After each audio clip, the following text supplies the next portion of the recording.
Salut à tous et bienvenue sur ma chaîne. Moi c'est Bastien et aujourd'hui on va parler de Chicago.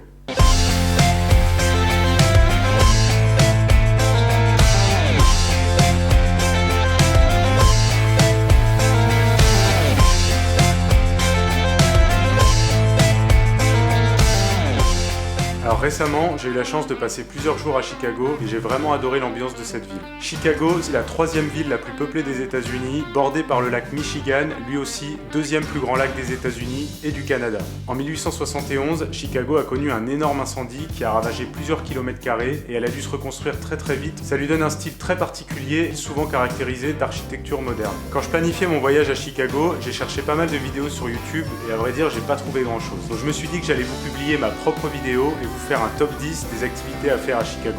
C'est parti!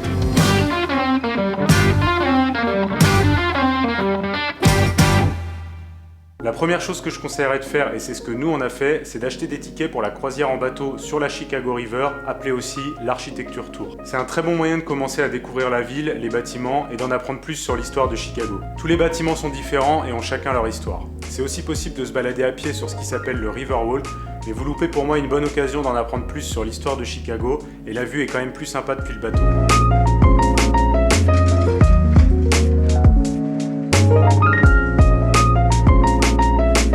Une des attractions les plus connues de Chicago, c'est bien sûr le Millennium Park et plus précisément le Cloud Gate. Le Cloud Gate, c'est cette œuvre d'art en forme de gros haricots en acier poli qui se trouve à l'entrée du parc et qui caractérise souvent Chicago dans les films. Il est tellement propre et lisse que tout ce qui se trouve autour se reflète dedans, les buildings comme les gens. Petit conseil, si vous voulez le photographier sans personne, il va falloir vous lever tôt. Parce qu'il y a tellement de monde qui le visite que le haricot a besoin d'être nettoyé tous les jours pendant 2 heures pour retirer les traces de doigts et les caca d'oiseaux.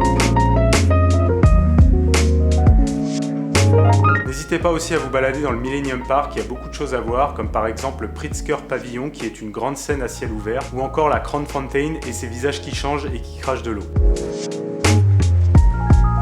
On a passé beaucoup de temps à faire des photos dans le parc parce qu'il y a vraiment des endroits très sympas et très particuliers si on prend le temps de s'arrêter.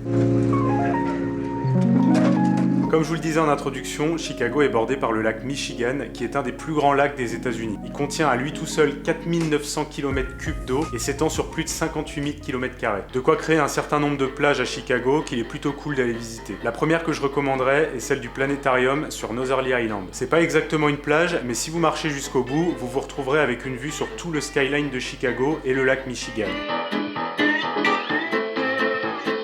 Ce qui est cool à cet endroit, c'est qu'il n'y a vraiment pas grand monde. De quoi apprécier la vue tranquillement et prendre des photos.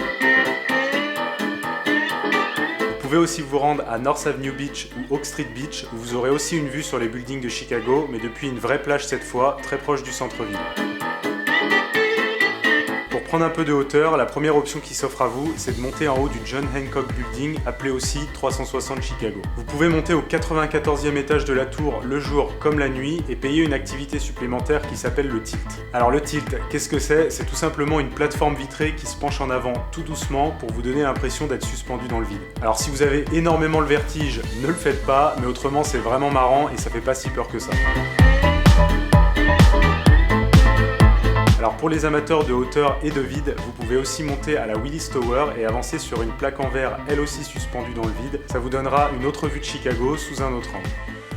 Un de mes coups de cœur à Chicago, et c'est aussi un endroit où vous ne trouverez pas beaucoup de touristes, c'est le quartier des graffitis. Le plus connu, c'est celui-ci, Greetings from Chicago. Il est situé sur North Milwaukee Avenue, entre la station Damen et California du métro. Si vous vous baladez dans ce quartier en longeant la ligne de métro, vous tomberez rapidement sur tout type de graffitis peints sur les murs des bâtiments. Il n'y a pas grand chose à dire sur ce quartier, à part que les œuvres sont très réussies et très colorées.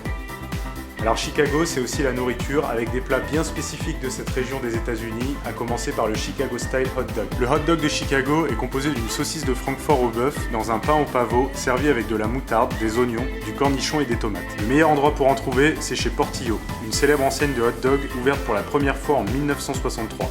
Pour rester dans les spécialités locales, la Deep Dish Pizza, qu'on pourrait traduire par pizza cuite dans un plat profond, est une pizza qui, comme son nom l'indique, a été cuite dans un plat profond.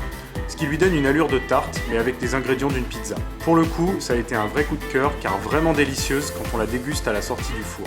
Pour ça, direction le Lou Maltani's Pizzeria, que vous retrouverez à plusieurs endroits en ville. Comme Chicago, c'est aussi le jazz et le blues, réservez-vous une soirée pour aller manger au House of Blues, un restaurant avec scène sur laquelle différents artistes jouent tous les soirs dans une ambiance très proche et conviviale. Pour un bon petit déjeuner, rendez-vous au Lou Mitchell's sur Jackson Boulevard et pour une belle vue surélevée sur Millennium Square, rendez-vous au Cindy's Rooftop. Un des conseils que je donne souvent en voyage, c'est baladez-vous. C'est en se baladant dans les rues qu'on découvre le plus de choses. Et à Chicago, j'ai découvert un service que je connaissais pas du tout avant mais qui nous a bien aidés, ça s'appelle un greeter. Le principe, c'est que des personnes volontaires et bénévoles qui connaissent très bien la ville nous font visiter des endroits qui leur tiennent à cœur et nous racontent l'histoire des lieux. C'est comme ça qu'on a rencontré Mike, qui nous a fait visiter des endroits comme le Chicago Cultural Center, une ancienne bibliothèque reconvertie en centre d'art et de culture, le Thompson Center qui abrite l'administration de l'État de l'Illinois, ou encore le bâtiment du célèbre journal Chicago Tribune, construit en partie avec des pierres volées sur les chantiers des grands monuments du monde entier. Pour le shopping, rendez-vous sur Magnificent Mile, la rue où toutes les grandes boutiques sont réunies. En vous promenant en ville, vous ne pourrez pas rater le métro aérien de Chicago, appelé aussi The Loop. Surtout, n'hésitez pas à l'emprunter pour vous déplacer en ville. Je l'ai placé en numéro 8 car c'est une expérience à vivre à Chicago.